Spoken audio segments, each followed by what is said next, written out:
अगर मैं आपको कहूं कि हनुमान जी के साथ साथ 6 ऐसे भी लोग हैं जो लाखों करोड़ों साल से जीवित है, अमर है और आज भी हमारे बीच पृथ्वी पर रह रहे हैं और हो सकता है उनमें से किसी एक से आप कभी टकराए भी हो। तो आज की वीडियो में हम जानेंगे कि कौन है ये 7 चिरंजीवी और अगर ये धरती पर है तो कहाँ है और कहाँ इन्हें देखने का दावा किया गया है और क्या कहानी है इनके अमर होने के पीछे की। पहले हैं अश्वत्थामा। अश्वत्थामा महाभारत के महान योद्धा और गुरु द्रोणाचार्य के पुत्र थे। गुरु द्रोणाचार्य ने काफी ज्यादा तपस्या की थी, तब जाकर शिव जी ने इन्हें एक पुत्र का वरदान दिया था जो कि अमर रहेगा और जिसके सर पर एक मणि रहेगी, जिससे ना तो वो कभी बीमार रहेगा और ना ही कभी भूख की वजह से मरेगा। लेकिन अमरता का वरदान होने के बाद भी अश्वत्थामा ने गलत रास्ता चुना। उसने दुर्योधन का साथ दिया पावर और लालच की वजह से और महाभारत युद्ध के दौरान अश्वत्थामा ने पांडवों के खिलाफ ब्रह्मास्त्र का इस्तेमाल किया था, लेकिन इस विनाशकारी शक्ति के दुरुपयोग के कारण उन्हें एक श्राप मिला। भगवान श्री कृष्ण ने उनके सर से वो मणि छीन ली और साथ ही साथ उन्हें श्राप दिया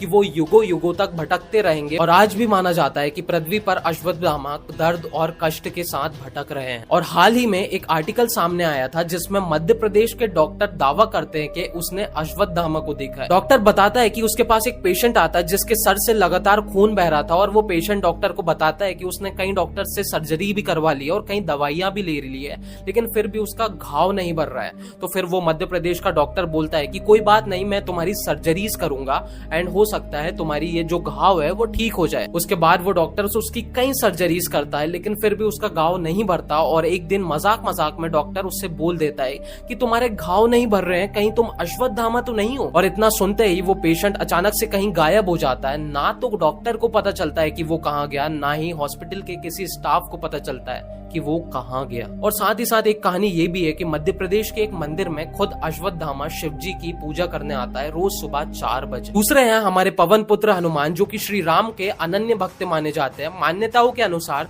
जब हनुमान जी अशोक वाटिका गए थे माता सीता को राम जी का संदेश देने, तब माता सीता ने प्रसन्न होकर हनुमान जी को सदैव अमर रहने का वरदान दिया था। और एक और मान्यता के अनुसार स्वयं हनुमान जी ने श्री राम से अमरता का वरदान मांगा ताकि वो उनके कर्मों की और उनके नाम का प्रचार कर सके। मान्यता है कि जहाँ भी श्री राम की कथा होती है वहाँ पर हनुमान जी अदृश्य रूप में उपस्थित होते हैं और जब कथा खत्म होती है जब भी वो वहाँ से जाते हैं। हनुमान जी की अमरता हमें निस्वार्थ भक्ति और सेवा का प्रतीक बताती है। दूसरे हैं महाबली राजा बली। राजा बली एक दानवीर असुर राजा थे और एक बार विष्णु जी के वामन अवतार ने राजा बली से 3 पग भूमि मांगी और बली ने सारी ही भूमि दे दी। वामन ने 2 पगों में पूरी पृथ्वी और स्वर्ग को नाप लिया, लेकिन तीसरा पैर जब आगे रखा तो वहां पर कुछ बचा ही नहीं था। तो स्वयं राजा बली उनके पैर के नीचे आ गए, जिसके कारण राजा बली पाताल लोक में चले गए। लेकिन भगवान विष्णु ने प्रसन्न होकर उन्हें एक वरदान दिया जिसमें वो हर वर्ष ओमण यानी कि पूर्णिमा के समय पृथ्वी पर आ सकते हैं और अपनी प्रजा से मिल सकते हैं। राजा बली का अमरता का वरदान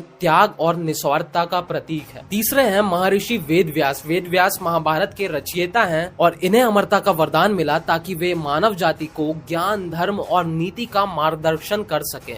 ऐसा माना जाता है कि वेद व्यास जी ने महाभारत को 4 भागों में विभाजित किया और पुराणों की भी रचना की। उनकी उपस्थिति हमें ज्ञान की महत्वता का संदेश देती है और इसीलिए आज भी हम हर साल व्यास पूर्णिमा के दिन उनकी पूजा करते हैं। 5वें हैं विभीषण। हमने रामायण में 2 भाइयों के बारे में तो सुना है, राम और लक्ष्मण नहीं बल्कि रावण और विभीषण। जहाँ पर रावण ने बुराई का साथ दिया, लेकिन विभीषण ने अपने भाई रावण का साथ नहीं देकर भगवान श्री राम का साथ दिया और अधर्म के विरुद्ध खड़े हुए और आखिरी क्षण तक श्री राम के साथ खड़े रहे और बुराई का अंत किया। और फिर भगवान श्री राम ने जब उनका राज तिलक किया तो भगवान श्री राम ने विभीषण को सदैव अमर रहने का वरदान दिया था। विभीषण जी से हमें यही सीख मिलती है कि we always have right choice. और पता है आज भी श्रीलंका में लोग विभीषण जी को पूजते हैं। छठे हैं कृपाचार्य। महाभारत के महान योद्धा और गुरु कृपाचार्य ने कुरुक्षेत्र में कौरवों का समर्थन किया, लेकिन युद्ध के बाद वे जीवित रह गए। उनकी अमरता उनके ज्ञान, धैर्य और नीति का प्रतीक मानी जाती है। उन्हें भी अमरता का वरदान मिला ताकि वे